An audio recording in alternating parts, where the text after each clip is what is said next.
the Air Force actually admitted that we have things flying around our sky. We don't know what they are, what they could or could not do to us, and we have no control over it. Because that seemingly what is the truth of it all.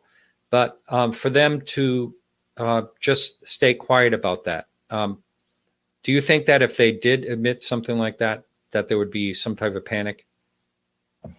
Well, think about, first of all, what we're asking the institution to do. And that is to admit to the American people that there's something in our skies. Again, we don't know what it is. We don't know how it works. We don't know where it's from. We don't know their intentions.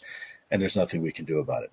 For any country to say that is admitting that that the government cannot do one of its primary functions, and that is to protect the people and determine what a threat is. So that's a very bold statement. At the height of the Cold War with the Russians, there were several studies done that actually informed the government and advised the government, don't have this conversation.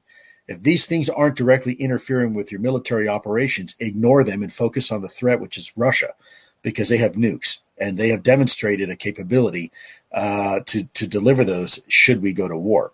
And so that was where our time and attention was spent.